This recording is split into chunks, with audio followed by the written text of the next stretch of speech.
이 삶을 고통의 바다라고 이야기를 하죠.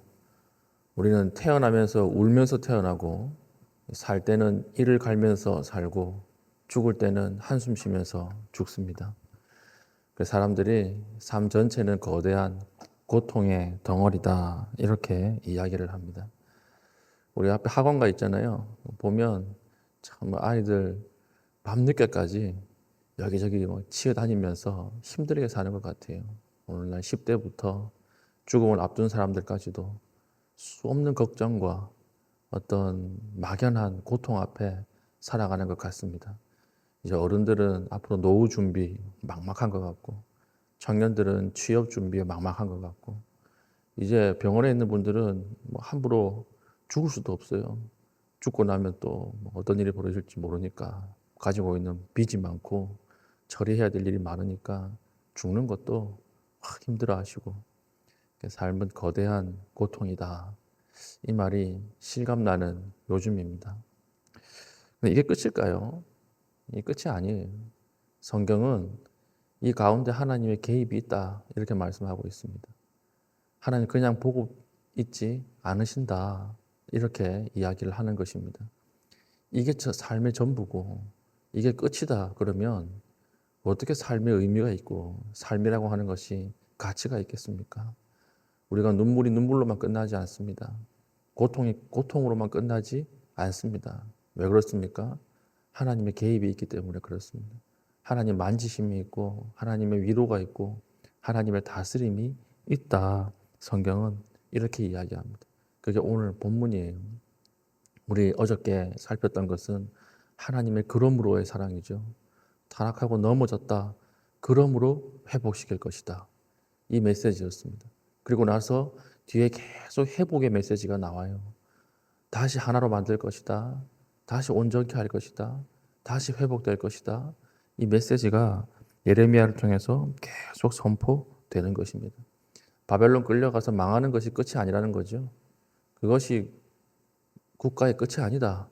다시 돌아와서 회복될 것이다. 이게 끝이다. 하나님이 말씀하고 있는 것입니다.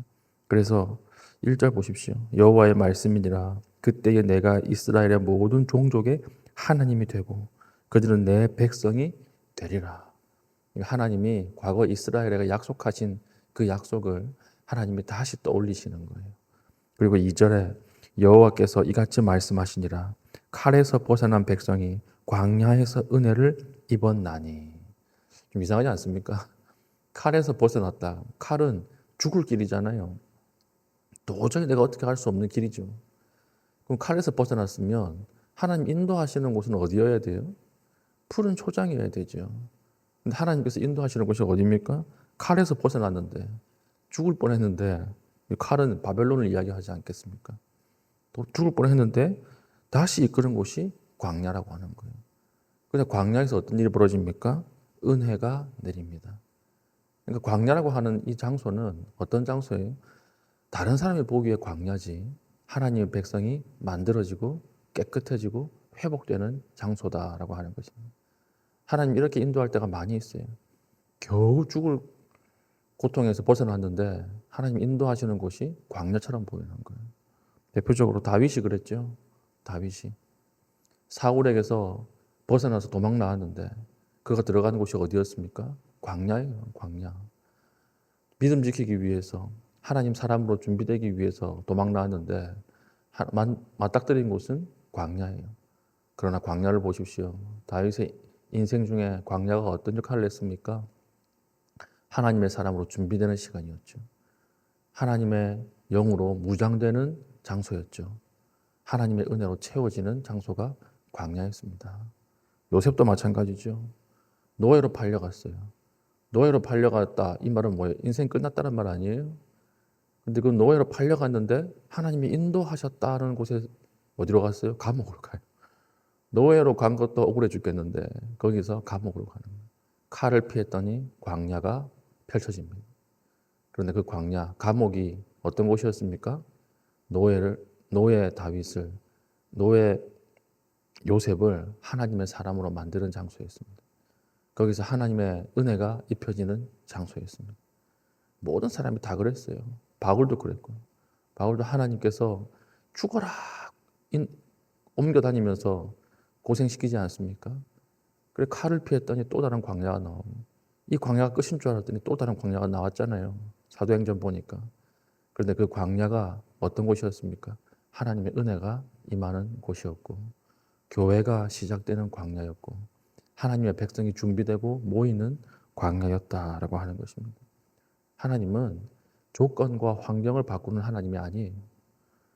내 조건이 바뀌는가, 이것을 따라서 하나님이 나와 함께 하시는가 아닌가를 판단하면 큰일 납니다. 하나님은 환경 바꾸는 데 관심이 없어요. 하나님은 진짜 중요하게 보시는 것은 언제나 우리가 하나님과 함께 있는가, 그것을 보시는 것이지, 환경이 바뀌었다고 해서 하나님은 나와 함께 하시고, 환경이 바뀌지 않았다고 해서 하나님이 나와 함께 하시지 않는다, 이렇게 생각하는 것은 아주 위험하다라고 하는 것입니다. 그러면서 반드시 회복될 것이다 라고 이야기를 하는 중에 너희는 칼을 피해서 광야로 나오게 될 것이다. 그럼 이 광야에서 어떤 일이 벌어집니까? 4절 5절이지요. 처녀 이스라엘아, 내가 다시 너를 세우리니 내가 세움을 입을 것이요 내가 다시 소고를 들고 즐거워하는 자들과 함께 춤추며 나오리라. 우상 숭배, 우상과 결혼해서 이제는 다른 사람과 결혼했다가 파혼한 상태, 이 사람을, 이 이스라엘을 다시 어떻게 불러줘요? 처녀 이스라엘아, 다시 순결하게, 다시 하나님 백성으로 삼아 주신다라고 하는 것이죠. 5절도 마찬가지입니다. 내가 다시 사마리아 산들에 포도나무를 심되 심는 자가 그 열매를 따기 시작하리라. 우리가 나무를 심을 때 왜 심지요? 소망을 가지고 심잖아요. 포도나무가 심겼다라고 하는 것은 사마리아는 북쪽입니다. 망하고 없어요. 지금 이미 망했어요.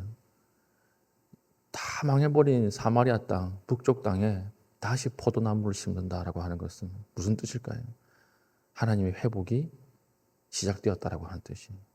소망이 시작되었다라고 하는 뜻입니다. 하나님은 항상 이렇게 우리를 인도하십니다. 절망 중에 있고 참 어려운 고해 바다 속에 있지만 하나님의 개입이 있다라고 하는 것, 하나님의 회복이 있다라고 하는 것을 믿고 오늘 기도하는 믿음의 신실한 종 될 수 있기를 축복합니다. 그리고 뒤에 보면 하나님께서 예레미야를 통해서 또 이렇게 말씀하세요. 너희는 야곱을 위해서 기뻐하라. 7절입니다. 여호와께서 이와 같이 말씀하시니라.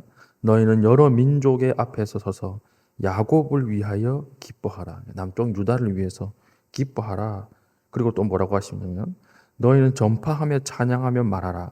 여호와의 주의 백성 이스라엘의 남은 자를 구원하소서 하라. 여기 보니까 너희는 찬송하라. 야곱, 남유다가 다시 회복될 것을 찬송하라. 그런데 그 찬송의 내용이 뭐예요? 주의 백성 이스라엘의 남은 자를 구원하소서. 이스라엘은 북이스라엘이죠. 북쪽입니다. 북쪽. 다 망해버린 북쪽이 다시 돌아올 것을 찬송하라. 두 개를 합치면 뭐예요? 남쪽도 회복되고 북쪽도 회복될 것이다.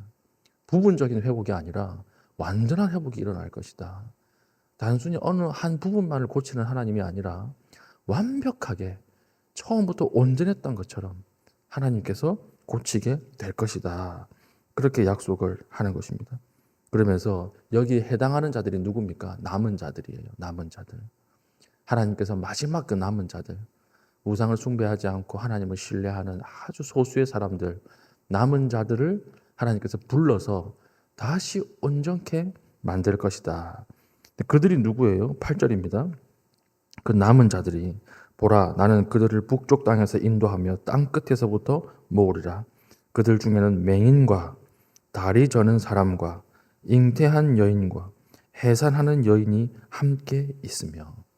남은 자들의 특징 뭐예요? 맹인, 다리 저는 사람, 잉태한 여인, 해산하는 여인이에요. 이 사람들 특징이 뭔지 아십니까?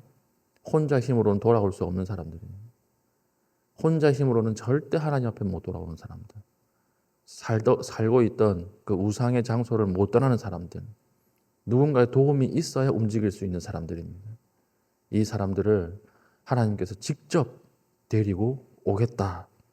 그리고 9절, 그들이 울며 돌아오리니 나의 인도함을 받고 라고 되어 있죠.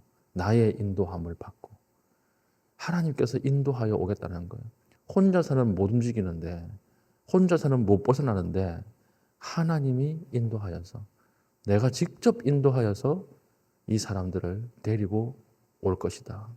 와서 온전하게 회복시킬 것이다. 그러면 돌아온 사람들은 할 말이 찬양밖에 없죠. 나는 돌아올 수 없는 사람이었는데 하나님의 은혜로 돌아왔노라. 할 수 있는 게 찬양밖에 없다라고 하는 것입니다. 오늘 참 우리에게 주시는 귀한 말씀인 것 같아요. 오늘도 우리의 힘으로 하나님 앞으로 못 나갑니다. 우리 능력으로 하나님 앞에 못 나가요. 그렇기 때문에 하나님께서 우리에게 오시는 거예요. 오시면서 하나님께서 나의 인도함을 받고, 하나님의 인도함이 있을 때만 우리는 하나님의 뜻대로 살아갈 수가 있습니다. 제가 며칠 동안 잠을 못 자다가 겨우 잤거든요. 오늘 새벽 겨우 잤는데 밤새도록 악몽에 시달렸어요. 제가 뭐라고 꿈이기 때문에, 개꿈이기 때문에 뭐라 할 수는 없지만, 꿈속에서 제가 어찌할 수 없는 일을 만난 거예요. 발을 동동 굴리다가 나 이제 어떻게 살아야 하나 이렇게 생각을 하다가 눈물도 안 나더라고요. 너무 황당하고 이상해서 눈물도 안 나고, 그렇게 발을 동동 구르고 여기저기 쫓아다니다가 잠을 깼습니다. 잠을 깨고 본문을 보는데 이 단어가 들어오는 거예요. 나의 인도함을 받고 라고 하는. 그 순간 오늘 새벽에 제가 깨달은 것이 무엇이냐면, 내가 우리 교회 와서, 갈매교회 와서 사역한 것도 내 힘으로 한 것이 아니었구나. 하나님의 인도함이 있었구나. 내가 지금까지 산 것도 내 능력으로 산 것이 아니었구나. 하나님의 인도함이 있었구나. 인도함을 받는다라고 하는 것이 얼마나 귀한 것이고 얼마나 좋은 것인가. 오늘 새벽에 다시 한번 깨닫습니다. 우리는 앞으로도 계속 잘못된 판단을 하고 넘어지는 일이 많이 있을 것이고 마음이 상하는 일, 무너지는 일이 많이 있을 거예요. 그러나 그때마다 하나님께서 우리에게 베푸셔야 하는 은혜가 무엇입니까? 나의 인도함을 받고 돌아오라. 우리 힘으로는 못 돌아가요. 우린 맹인이고 다리 저는 자고 우리는 잉태한 자입니다. 그러나 하나님 우리를 그냥 두지 않으시고 그 크신 사랑으로 우리를 이끌어 내시겠다. 오늘 이 약속을 가지고 하나님 앞에 담대하게 기도할 수 있기를 바랍니다. 오늘 이 말씀을 두고 하나님 앞에 깊이 기도하면서 하나님의 그 큰 사랑을 누릴 수 있는 믿음의 종 될 수 있기를 축복합니다. 아멘. 기도하겠습니다. 기도할 때 하나님의 영원한 사랑, 깊은 사랑, 바다 끝에 거할지라도 찾아가서 구원하시는 하나님의 사랑을 깨닫게 하시고, 하나님 이 사랑 앞에 감격하며 기도할 수 있게 하여 주시고 안심하게 하여 주시옵소서. 기도하시고 개인적인 기도의 제목을 가지고 기도하신 이후에 자유롭게 돌아가시겠습니다.